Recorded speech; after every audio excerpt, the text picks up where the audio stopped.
Welcome sci-fi fans, this is Greg from Greg Reviews Sci-Fi, and today we're going to talk about the top 10 books I've read so far in 2019.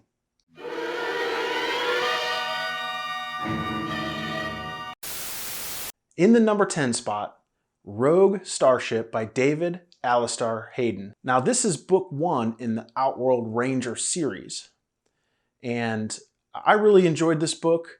The book is about Civ Gendon, and he is orphaned by his father, who got mixed into some things that led to his death. And Civ got adopted, so to speak, from a gangster who forced Civ to take a drug that he becomes addicted to and requires to live. And through this, he works jobs. He's basically a thief. One day, Civ comes across a job that his conscience won't let him finish. And he ends up embarking on this epic journey that brings him into the realization of what his father was working on and a whole new aspect to the universe that Civ did not know existed. It's a really fun book, and I suggest you check it out. In the number 9 spot, Rift by Nathan Hystad. This is also book 1 of the Resistance series. This is an interesting book with many main characters or protagonists. And I particularly liked the character Ace in the book. But essentially what the plot is of the book is there's a rift that opens above Earth every 30 years. And over the course of the last couple times this has opened, they've sent things through, and they've also had a battle with these aliens, these watchers. And this entire book is about a set of characters that converge to the point of the next rift opening. The rift opens, and these characters all kind of converge to do something really spectacular. I enjoyed this book. It was very Game of Thrones-ish. You know, where you have multiple storylines that interact with each other, and that interaction is what kind of keeps you interested. So if that's your kind of book, I didn't think I would like this book, and I ended up really liking it. So check it out, Rift by Nathan Hystad. And in the number 8 spot, We Have Met the Enemy by Felicia Watson. This book follows a main character, Decker, as she fights in this war with the Eternals. And this is really a character building story.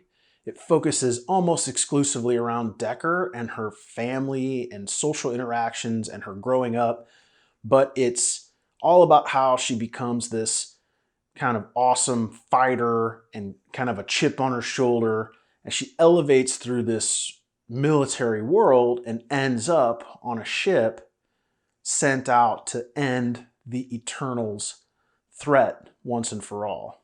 And on this trip, Decker really goes through a discovery of who she is, where she comes from, and really gets some life meaning.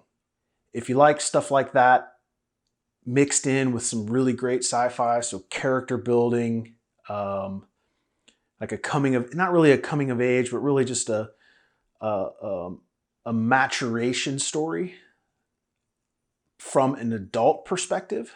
So, she was an adult in this story the entire time, and she kind of matures into her true self during this book. If that interests you, I really loved it. Like I said, it's number 8 in my top 10 list for 2019 so far. Pick it up. In the number 7 spot, Ruins of the Galaxy by Christopher Hopper and J.N. Chaney.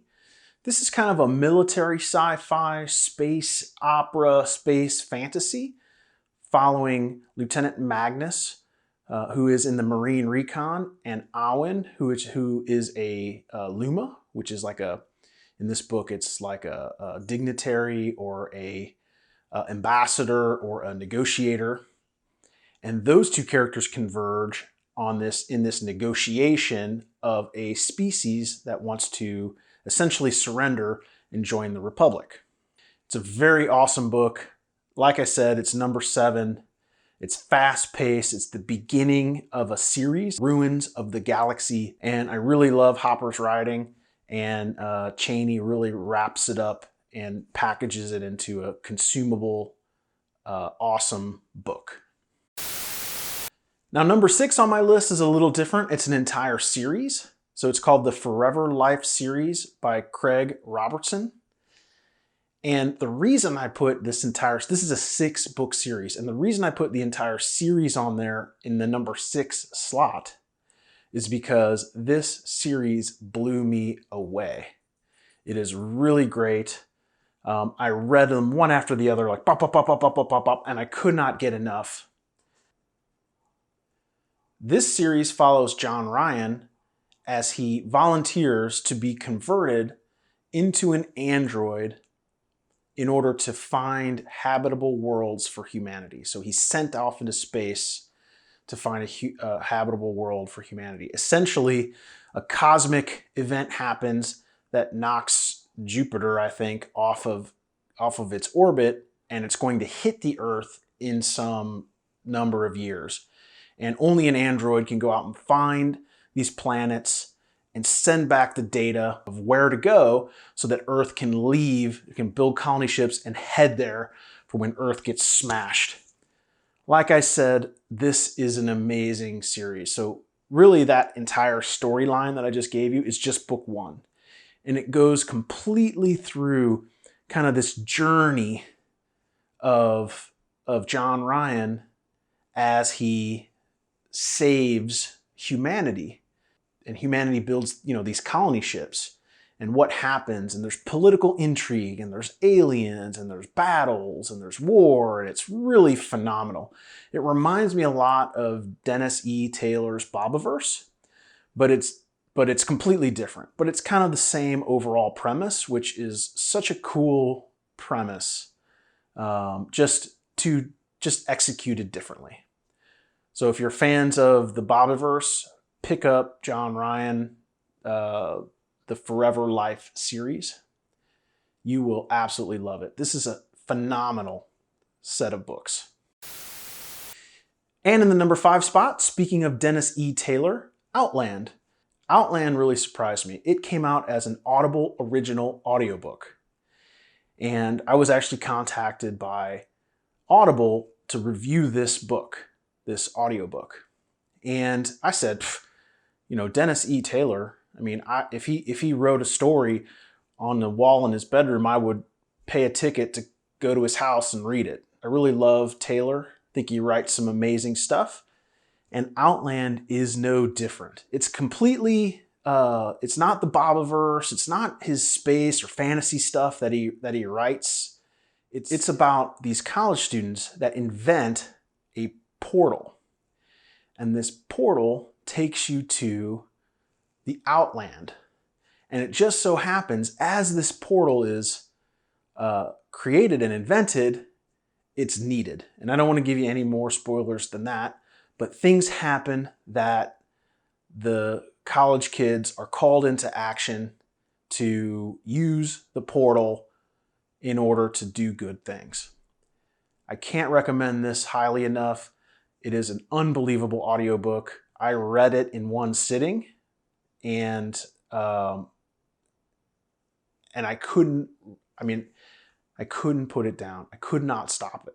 I listened to it from the very beginning to the very end, all whatever it is, 8 or 10 or 11 hours of it. So it is that good. In the number 4 spot, Renegades by Craig Alanson. This is Expeditionary Force Book 7. Now, if you're not reading the Expeditionary Force series, shame on you. This is an amazing series. In this book, our merry band of pirates are on Earth.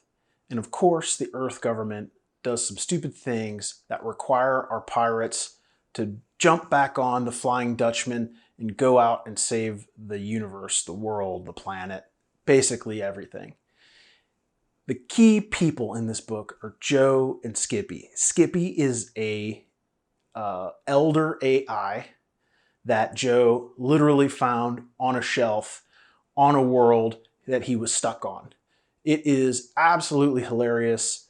Skippy is amazing. These audiobooks I hear are great. I have not listened to them, but whenever anybody talks about the Expeditionary Force, they're always talking about the audiobooks. I have read the books and they are absolutely brilliant. If you don't have a Skippy t-shirt, shame on you. But these books, and Expeditionary Force 7, Renegades, holds up. I mean, if you look at this series, it essentially is the great ones are Joe and Skippy. The good ones are less Joe and Skippy. So when you're reading through them, you can use that as kind of a guide. But if you're not, like I said in the beginning, if you're not reading these or listening to them on audiobook, go get them right now. And in the number 3 spot, ooh, it's getting good now. Vigilance by Ken Lozito. Now this is in the First Colony series. This is book 7. And the First Colony series has been excellent. And it's not really a series that I thought I would like. So in book 7, Connor Gates is assessing a threat from aliens in another universe coming through these gates. Now, the funny thing is that this series didn't start with aliens and gates. The entire series kind of has many story arcs over the course. Like the first 3 books are a solid story arc about how Connor Gates arrived onto the planet that they're on now, how they got there, their battle with who they left on Earth, all of that. Books 4 through 7 really deal with the niece, who is an alien that they found on the planet. Not to give too many spoilers, but they found an alien, you know, when they landed on this planet, they found that it had structures and things like that. Well, it turns out in book 7, they're fighting an alien from an alternate dimension. And Connor Gates is the primary protagonist in this series. And he's like an ex-special forces. Just throughout this entire series, he is awesome. These books, I cannot read them fast enough. As soon as they come out, I buy them. Whatever I have in my queue, these books go in next. Very much like the Expeditionary Force, as I said before. This is on my have-to-read list the second they come out. You should pick it up. The First Colony series by Ken Lozito. In the number 2 spot, Shield of Terra by Glynn Stewart. Now, this is a book that's set in the Duchess of Terra universe. It is I don't know if it can be considered a next book in the series, but this is a net new series called The Light of Terra. This is book 2 of that series. I would suggest that you go back and read the Duchess of Terra books, which I think there's 3 or 4, and they are absolutely excellent. And this series builds on that framework. Maybe that's the best way to say it. This series follows Morgan Casimir, who is the daughter, really the adopted daughter of the Duchess of Terra. And she's a weapons officer on one of the ships that is tasked with protecting Terra. And as you can imagine, they find an enemy that's very powerful. So of course, Morgan has to use all of her training and skills and inside information as part of the Duchy of Terra royal family in order to try and beat these new aliens. And it's definitely a space opera, a super space battle space opera. It's fast-paced, it's fun, and I love the Duchy of Terra books so much that just getting more books in this series move right up to the top of my list. And these books do not disappoint. Glynn Stewart writes phenomenally. The books start off great and they end great. It's not super cliffhanger, so you get nice solid books, but you get enough teaser that you can't wait to get the next book. If you haven't picked up the Light of Terra series, go get it. Shield of Terra is book 2 in the series, and it's just as good as book 1. And in our number 1 spot, Old Man's War by John Scalzi. This book is so great, it's hard to even comprehend. I mean, it is up there with my all-time favorite books. Ringworld, Forever War. It's that caliber of book. The story follows John Perry as he enlists in the Colonial Defense Force on his 75th birthday. But the CDF is no normal military. This is a space-born military that shields Earth from the crazy galaxy that's out there. When you arrive at the CDF, you get a brand new body outfitted for war.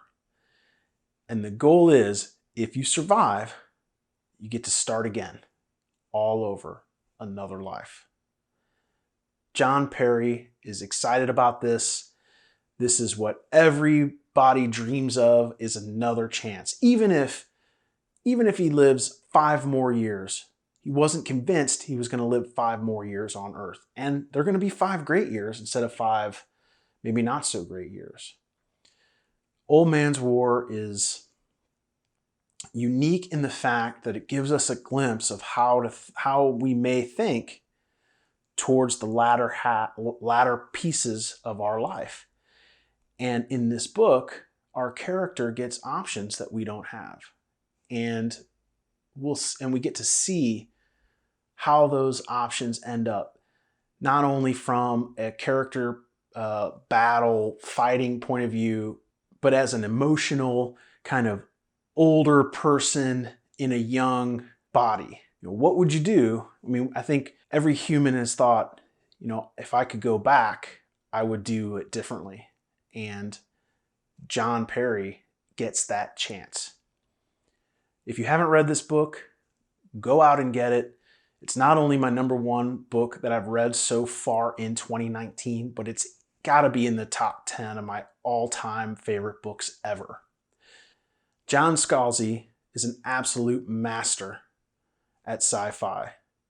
So if you haven't read this book, scroll down into the description right now, click the link, and get it. It is that good. If this book was $50, which I only think it's a few dollars. I have no idea how much it costs. But if it was $50, I would still buy it. It's that good. Thanks again for watching my top 10 favorite books that I've read in 2019. Check the links in the description for all of these books. And if you want to follow me on social media, I'm Greg Reviews Sci-Fi on Facebook, Twitter, and Instagram. And I also do this series as a podcast that you can find on all the platforms. So I appreciate it if you follow the links and support the channel. I get a small commission if you end up buying a book, and I would appreciate it. And thanks again for watching.